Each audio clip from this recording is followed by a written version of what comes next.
these are some of the basic metrics. Clearly, some of the more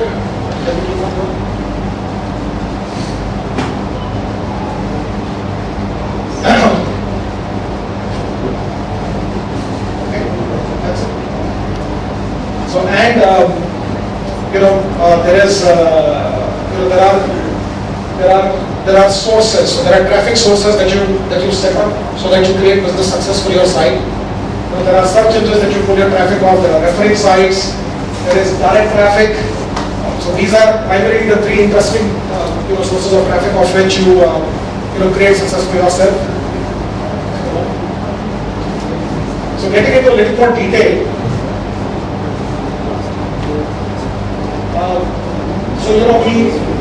So every source of traffic will tell you a story. How many people came to that source? Whether they, how much time did they spend on your site? How many pages did they visit on your site? What kind of bounce rates did they give you? So what I'm trying to say is that every microsegment, every specific page on your site, tells a specific story. It has to be sort of analyzed in isolation. I think all of us are fairly aware that even Google does not look at most of your site as a congregation. Every page is separate to Google. Even when Google sort of crawls to your site, it treats all pages separately, other than the ones that it cannot reach. So every page is separate. Every page has got to be analyzed in that way.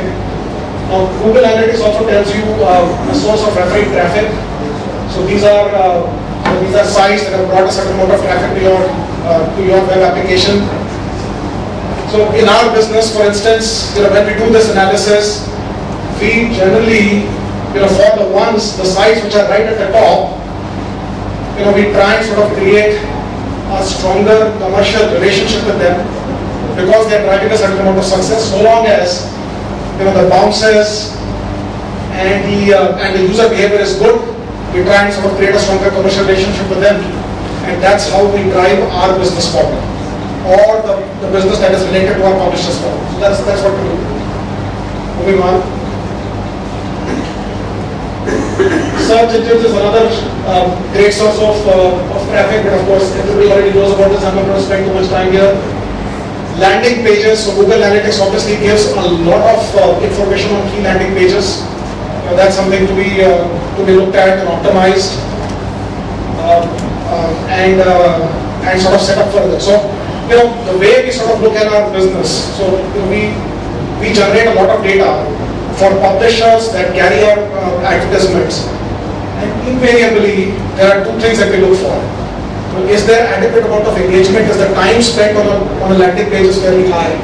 And does it generate a fair amount of inventory, advertising inventory? I mean, there are so many people that come there, spend a lot of time there, that invariably results in good consumption of advertisements. So this is information that, from our perspective also, it goes back to publishers, and everybody wants good landing pages. There's a lot of wealth, there's a lot of ad impressions. They are valuable properties for publishers.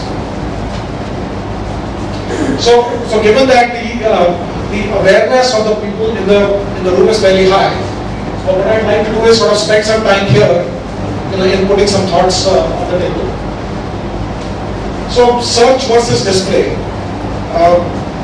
So there are clearly differences in the quality of traffic that you get from search versus display. Can I have some thoughts on how different they are? Any thoughts? Please. Traffic from search would be contextual, and whereas for display networks, it would be more oriented towards your branding. Fair enough. Any other thoughts? That's a good start.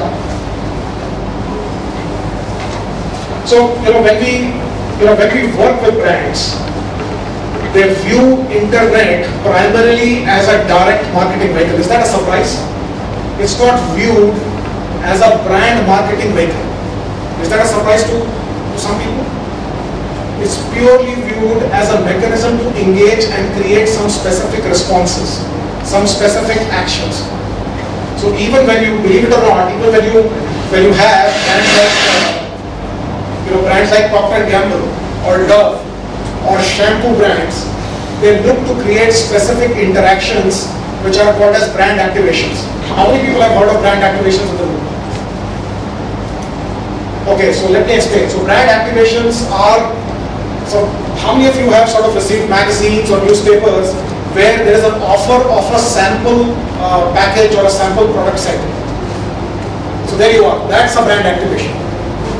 So believe it or not, internet is used by shampoo brands, by soap brands to fill out a three-field form to create what's called as a brand activation. There is a message, people interact with that message, and they fill out their details so that they can receive a pouch of a shampoo that hasn't yet been released to the market.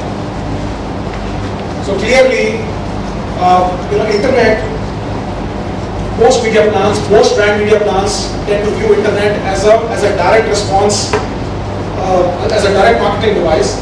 So that is gradually changing, and I'll talk about what we are seeing in that space.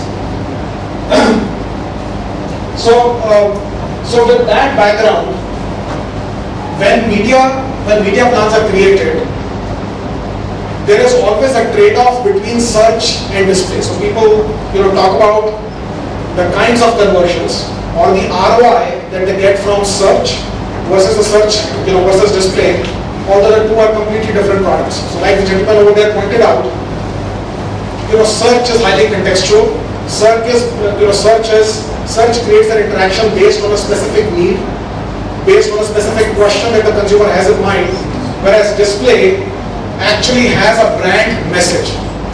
Now, what would you expect in terms of bounce rates from traffic that would come from search and traffic that would come from display? And like in normal case, like there are a lot of products is there, and people see those things via just the window, and we do the window shopping. So in case of terms of web, you display all the things. Okay, we have these options, and then people may some thought process may come and they may buy into your idea or your product.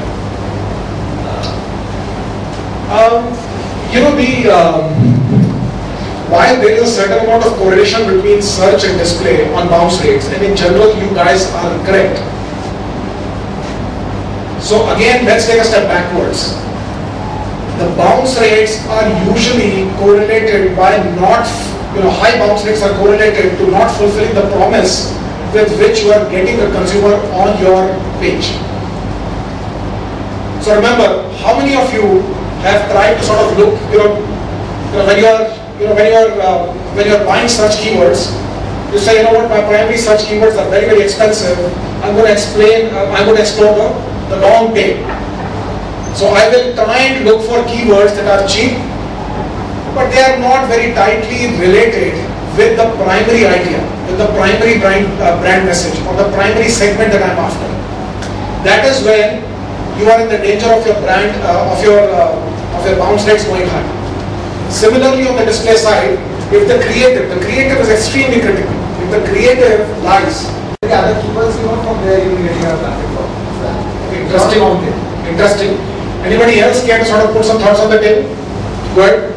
The bounce rates of SEO could be high because while we are targeting with SEO, let's say if I am selling an iPhone on my website and I may have users who are looking to view iPhone